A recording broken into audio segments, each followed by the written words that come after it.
Hello, ladies and gentlemen. It's D-Man the Great here, and I am back once again with another episode of the D-Man the Great podcast, where I talk about what I want to talk about in the world of sports, television, film, and cinema, and wrestling in a way. And today is November 23rd, which is the night after AEW Full Gear.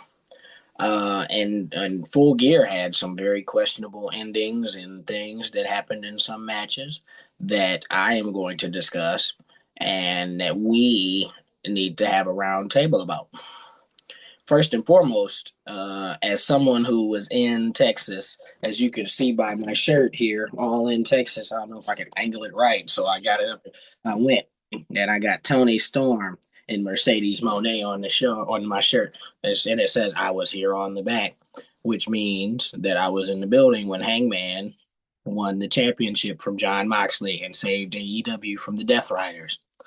And he, as of today, has lost the title back to Samoa Joe, which is a very questionable decision. But I'm happy for Joe because I was like, shit, a long time ago, because I was like, Joe, because Joe was kind of on a roll a couple years ago. I was like, damn, it's kind of crazy. Joe might never get that run again. So luckily he got that little AEW shit. But it's like he's getting a second run at the top. And then that's the thing about AEW and Tony Khan's book, Samoa Joe I shouldn't say very well because he doesn't do shit when he's not in the championship window.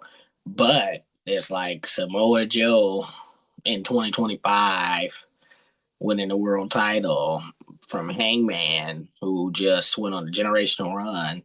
And then he beat all the top guys in the company en route to the finals and the championship. Um, So it's like he beat Osprey and all them other, and that's the thing is like now Joe can beat Hangman, but he can't beat Swerve. But now you're gonna have Swerve come back, who's more fucking buff than I've ever seen him, because Swerve is massive, like he's just jacked right now, and he's going to lose to Samoa Joe most likely because it's like you're telling me you're gonna make Joe a transitional champion again because when he won it the first time he only held it 3 months, but he held it for the 4 months. But he only held that 4 months because it's like, hey, we had to let him win at least one title defense on pay per view. Otherwise, it would have been disrespectful. Because Samoa Joe is one of the greats. And what's funny, he's a part of that age range, that John Cena, that AJ Styles age range. And it's like he could be calling it any time. Whenever he feels as such, he could call his career and it'll be it. And he's had a damn good career as well, and he's been successful everywhere he's went. The only thing that stopped Samoa Joe's injuries, if he never got hurt in WWE, he probably would have been WWE champion maybe once or twice, and that's saying a lot because Samoa Joe has been a thoroughbred since he showed up back in the early 2000s, and has been a major star since he showed up in the early 2000s. And then on top of that, Hangman had a pretty, but the thing is, you couldn't really do too much after how great the build to his run was, because his run with the championship and all that was his redemption arc in a way, because he had went full dark with the Swerve situation. Because it's like his character, if you go based on his character, he had his depressed stage. I said it 3 times in a row for no reason. His depressed stage, and then he is kind of going through the motions. Then one day when they had him and Swerve gather in the ring that night, and Swerve was like, "Hey, you got the top spot, and you don't even want it. I'm gonna take it from you." And he did even more than that. He got nasty with it. He came, he went to his crib, he invaded that man's home, and then Hangman lost it, boy. I tell you, he lost it. But the thing is he not only he couldn't beat Swerve, but Swerve it did him so dirty. And then that's the thing, and that was part of Swerve's story. It's atonement for the acts that he did when he was a heel. Cause Swerve, like I remember, he had a feud around the time with Nick Wayne. He beat the mess out of Nick Wayne and AR Fox and all of them, and he was terrorizing people. And then that actually led into a story that he had with Christian Cage later on when he had the world title. But and then that's the thing that led into the story when Swerve lost the world title. It was because of Hangman, and then Hangman burned his house down the next month because Hangman lost his shit. And I have to say it that way because it was legit. Like Hangman lost his shit. It was like I gotta get this motherfucker going because of what he did to me. And so the story arc and all of that that led to this moment. And unfortunately, the championship run and all of that stuff isn't necessarily going to be able to match that because it was chef's kiss on the way there. Well, it wasn't chef's kiss all the way. There was low points, but it takes time to get to certain places. You can't do something new every week and innovative every single week, especially in the modern day in professional wrestling when everybody has the internet and all this stuff. So everything is a million miles a minute. It's really hard to keep a story straight or a story continuous, right? And then the whole kayfabe being dead and all the real life aspect of everything. So now, you know who somebody's wife is if they have a love thing on, if they have a love storyline on TV. I know who your wife is in real life. I know who your girlfriend is. I know who your uncles, your dads, and all that. We see you post them on social media, so we know who your family is. You know, well, I shouldn't say we know who they are, but we've seen them before in real life. So we don't believe it's hard to maintain wrestling nowadays with the way that everything is set up. So it's a harder job than it used to be. But you get off on your merit now. Am I good in the ring? Am I good on the promo? All of that jazz, right? So I don't necessarily agree with the decision on putting the belt back on Joe, but it's Samoa Joe. And if anybody is legit, Samoa Joe is that man. Now, at the same time, uh, Swerve is coming for Joe in the belt. But the thing is, you can't just have Samoa Joe win the belt, then just take it off him. Like, what would we, like, what is that? Why would we do that? And the thing is, what a lot of people don't understand is when MJF, now we're going back into the story a little bit. When MJF fought Hangman, he lost the match. And then he lost the CML lightweight championship that he was fighting against Mystico for. So he took a little some time off, but he had got the stipulation in his match renewed. So he had extorted Hangman and made him make the good guy decision to say, "Hey, this is not going to be the cash in." So MJF is lurking in the shadows, and he has a contract to win the AEW World Champion, not to win the World Championship, but for a match for the World Championship, like the Money in the Bank briefcase at any time. And then the thing is, I don't know if it's one of those where, oh, you have to cash in a week in advance because somebody floated that idea above. But it's like it's already been used like Money in the Bank before, so don't fucking make new rules now. It is what it is. You made the bed, so deal with it. You know. But that's too long on one fucking topic.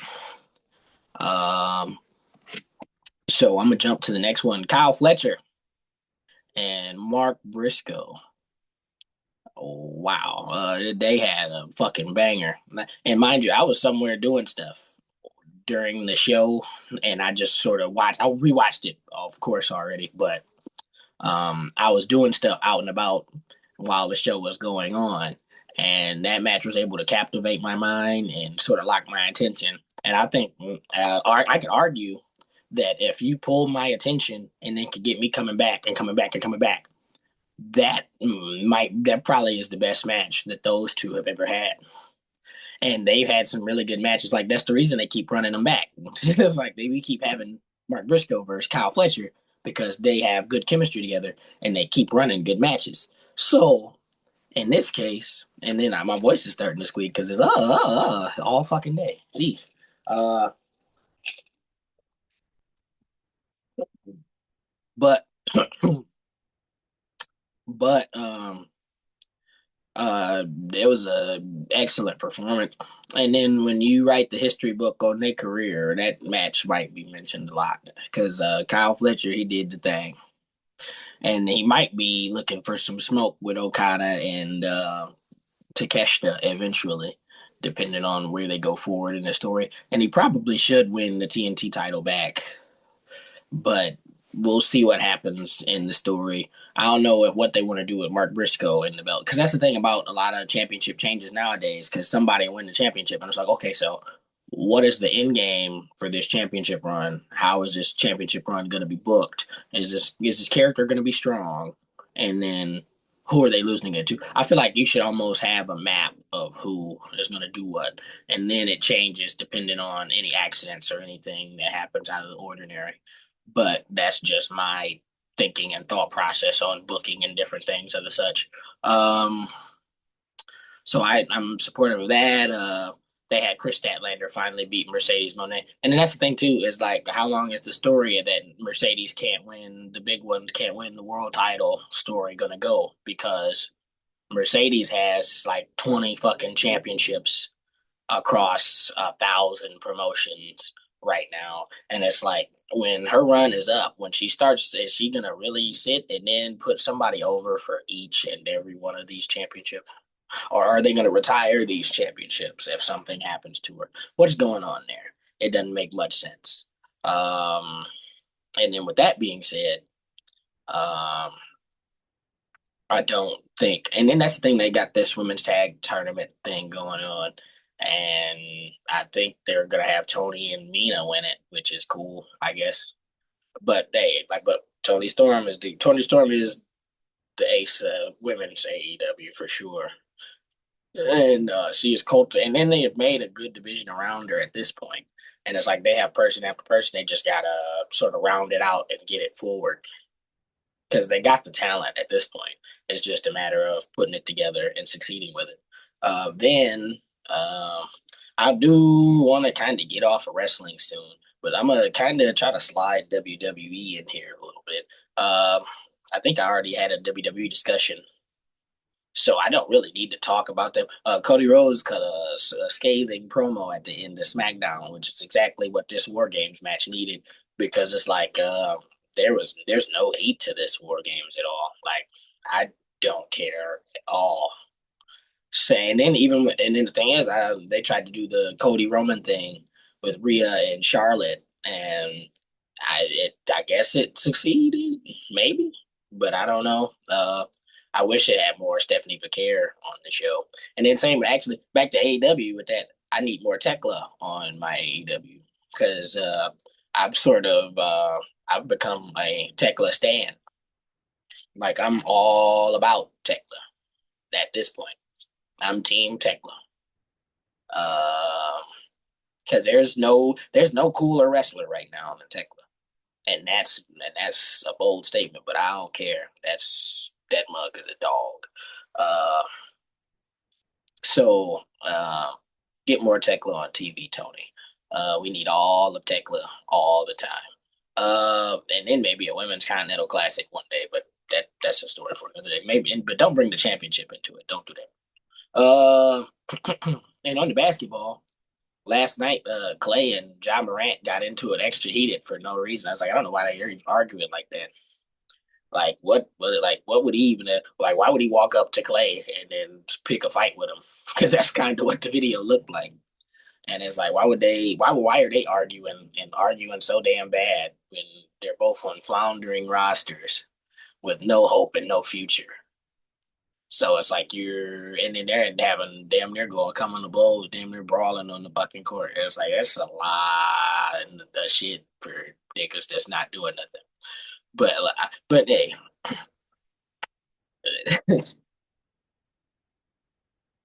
and then it's like, why we getting personal when like dog wasn't even playing and y'all getting into personal jabs and arguments on the court is crazy. And both not really doing nothing or relevant to anything right now. Ain't that age? But you know what? And then for some reason the Nuggets blew the bag last night, and it's like, why would you lost to you going to take the night off against the Kings? But I mean, I guess it is the second night of a back to back, and it doesn't have nothing to do with the tournament. And I think a lot of people are gunning for the tournament cup this year, which is kind of interesting because the tournament cup, I don't know, it doesn't mean like they try to act like it don't mean much, but people play for it. People are getting up to play for this tournament cup. Um, and then I think the Crafters actually have already won their area. So let me look at the Emirates Cup standings right now on the NBA app. I don't know if they'll let you see it. Uh, but yeah, Toronto's number one right now. East Group A, Toronto number one. Then we got Cleveland, ATL, and all that. And that's the thing. The bottom feeders of this shit is so terrible that you can't even do it. Hopefully, Detroit can sort of keep on top and maybe beat Orlando when they play them. The Bucks are on top of theirs. The Bucks aren't doing nothing in this tournament, and the Miami Heat are killing. They plus 46. Jeez, man. Thunder are plus 63. Look at that. 2-0. Phoenix plus 20, 23 2-0. Minnesota 2-1, but up 53 plus. Utah is out. And we got the West Group B, the weakest group, where the Lakers are the only good team in the group. And we're only 19 plus, but I don't even know if it matters. But I mean, well, I guess it does because we play the Clippers in a few days. So beating the Clippers, I assume, would secure us number one for sure because Memphis isn't going to do anything. Clippers aren't going to do anything. Dallas is definitely not going to do anything. And the Pelicans aren't relevant at all in life. Um, then Portland is on top, even though they got kablooey, like they got smoked by whoever, and they're a minus 18, but they must have beat Denver in a game or something because they're up right now. But the Spurs kind of lost their chance, and the Warriors are pretty much out, and the Rockets are out, which is kind of funny because the Rockets are at like the 3 seed right now and top in the conference, and they're so far down. Um, so we'll see what happens. While right now you'll have Toronto, Detroit, Milwaukee, Orlando in top four in the East, and then in the West you'll have Thunder, Lakers, Portland, Phoenix in the West, which would be quite an interesting run. But the thing is, we've already seen the Lakers and the Thunder play, and I assume that would be the final in the West at the moment, based on the teams there. And I don't think Toronto is better than Detroit, and I think the Bucks and the Magic should be able to defeat them. Whoever plays them in the tournament, since Toronto is the number one right now in the tournament. So I don't really see an avenue for Toronto to win. I hope they don't win, but I shouldn't say I hope they don't win because they aren't really a threat to anything or do anything to anybody. But I hate to say I don't want them to win, but I don't want them to win. I never want Toronto to win unless they're playing a certain team, a certain individual that I really don't like at that moment. So on to the next. I don't think. Let's see. I'm about 18 minutes in. This will be a really early episode.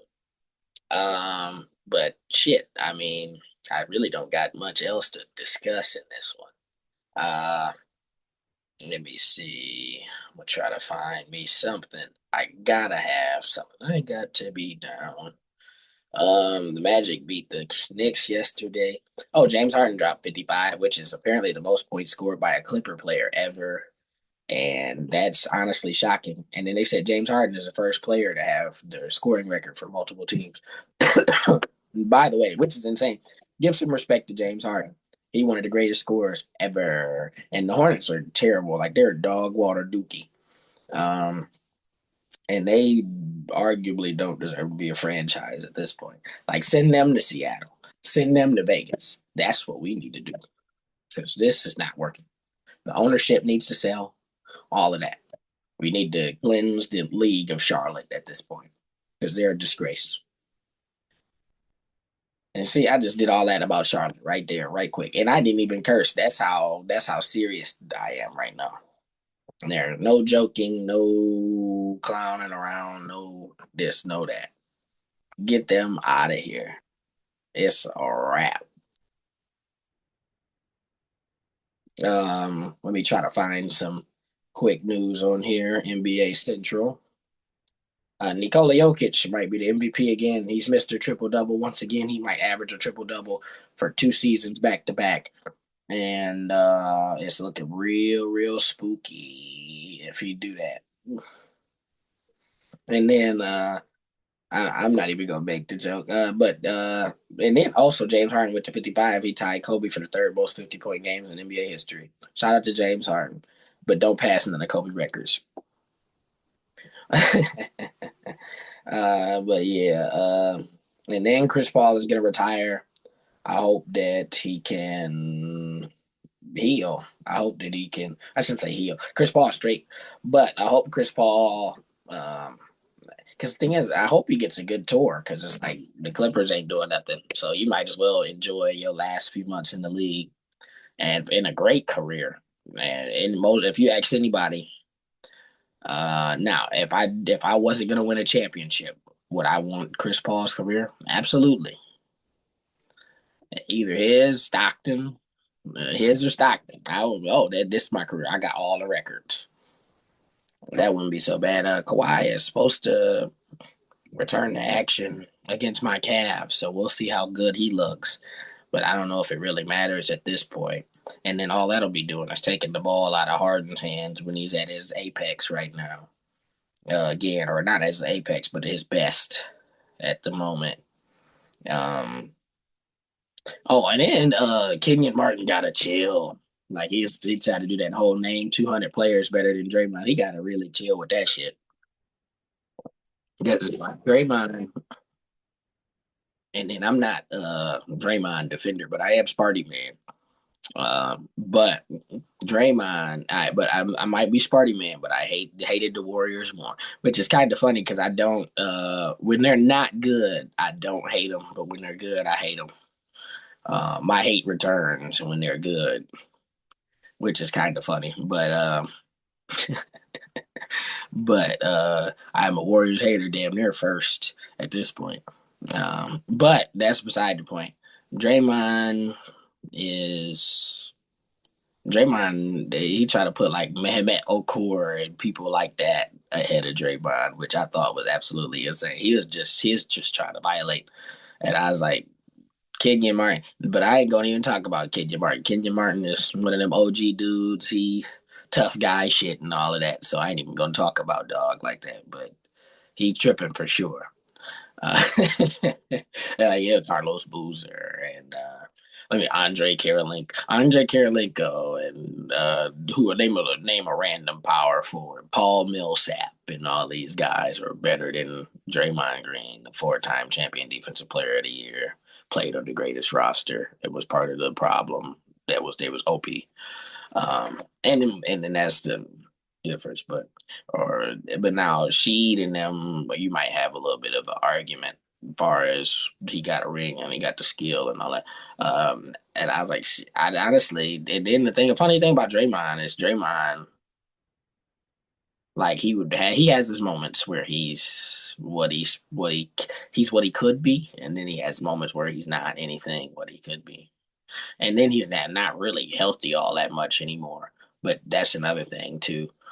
He's not missing games like that, but he's just not the spring chicken as he once was. And he's getting older. He's damn near 30. He's damn near 36 himself. So it's like shit. What else is he supposed to do? But I'm gonna wrap this early because I really don't have anything else to talk about because I talked about all the topics I really wanted to cover. I went into the NBA Cup and all of that stuff, so it's a little bit of a short episode today, a 23-minute episode. Hopefully, I get more viewers for that. Right? Please like, comment, subscribe. If you guys can hype, if you guys can click the hype button on my shit, please do it. I need the hype. I'm on the rise. I'm coming. I'm trying to get there, and I deserve it. I do deserve it because I am the man that I'm supposed to be. I'm the right man. I try to do people good. I never disrespect. And I give people the credit that they deserve in real life. If you ever meet me in public, if somebody was to recognize me as DManThaGr8 in public, I would give you appreciation and love if I ever seen you. Um, and I think that I should be on the way to the top. I deserve to be a man on the way to the top because my heart is in the right spot. But that's beside the point. I appreciate everybody for watching. I give you all the blessings that I can send you. I give you all the blessings I can send you thanks to my Lord and Savior, Jesus Christ. And y'all have a great day. And I will catch you guys later.